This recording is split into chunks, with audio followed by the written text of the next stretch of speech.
দর্শক, গরিব হয়ে জন্মানোটা আসলে মনে হয় খুব কষ্ট, অন্যায়।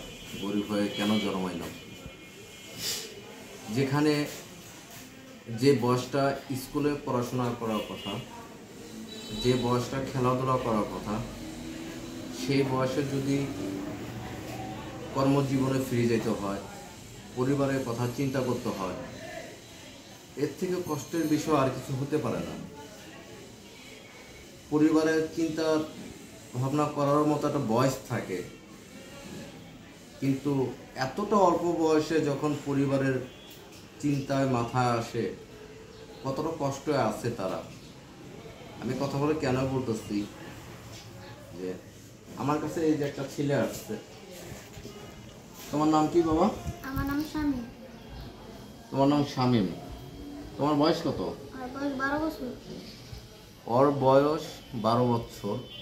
আর এই 12 বছর বয়সে এই ছেলেটা আসছে আমার কাছে কাজ শেখার জন্য। কেন শিখতে আইছে সেই কথাগুলো শুনে আমি আসলে কি বলবো, যে কিছু বলতে পারবো না এই বিষয়টা নিয়ে। এতটা কষ্ট লাগছে যে এতটুকু বয়সে, 12 বছর বয়সে সে তার পরিবারের দায়িত্ব নিতে চায়। আসলেই গরিব হয়ে জন্মানোটা পাপ।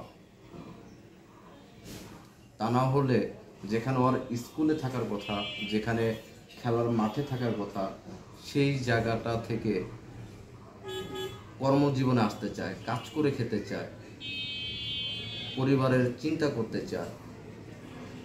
ভাবতে খুব অবাক লাগে।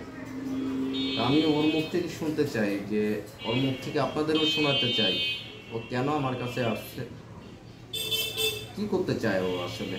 বাবা, তুমি কেন আসছো? তুমি আমার কাছে? আমি আপনার কাছে কাজ শিখতে এসেছি। ও আমার কাছে কাজ শিখতে আসছে। তোমার বয়স তো 12 বছর। জি। এত ছোট বয়সে কেন তুমি কাজ শিখতে চাও? আমি পড়াশোনার পাশাপাশি পরিবারের দায়িত্ব নিতে চাই। আজ শিখতে চাই আপনার কাছে। আর এই কাজ শিখে আমি পরিবারকে সুখে শান্তিতে এবং আমার মা বাবাকে সুখে শান্তিতে রাখতে চাই।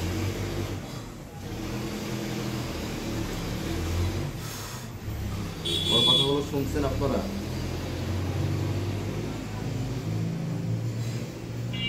এতটুকু বয়সে ভিডিও কি কেটে গেছে? এতটুকু বয়সে ও কত বড় সিদ্ধান্ত নিচ্ছে, যেটা আমরা পারি না। আপনারা অনেকেই পারেন না এই ধরনের সিদ্ধান্ত নিতে। আমরা অনেক সময় বলি না যে আমরা যোদ্ধা, আমরা কষ্ট করে খাই,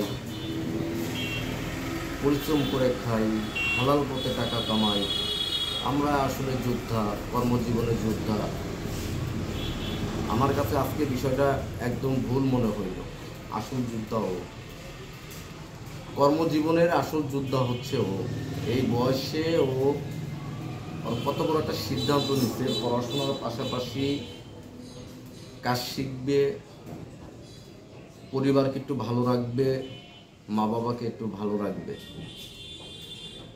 এর বাইরে আর কিছু বলার নাই। বাকিটা আপনারা কমেন্টে বলে দিবেন যে আমি ওকে কাজ শিখাবো না কি করব। ওর জন্য দোয়া করবেন সবাই, আমার জন্য দোয়া করবেন, আমি যেন ওকে সুশিক্ষিত করতে পারি, কর্ম দিয়ে ভালো একজন মিস্ত্রি বানাইতে পারি, একজন পেইন্টার বানাইতে পারি, যেন সততার সাথে কাজ করতে পারে, সমাজের মধ্যে ভালো একজন পুরুষ হয়ে বাঁচতে পারে, সেই শিক্ষাটা যেন দিতে পারি। ওর জন্য দোয়া করবেন। ও এই বয়সে যে সিদ্ধান্তটা নিতে চায়, সেলুট, আসলে সেলুট দিই ওকে। এরকম চিন্তা ভাবনা আমাদের কাছেও ছিল না। আজকে ওর থেকে যেটা শিখলাম,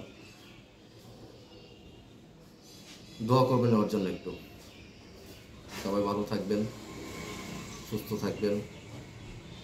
আল্লাহ হাফেজ।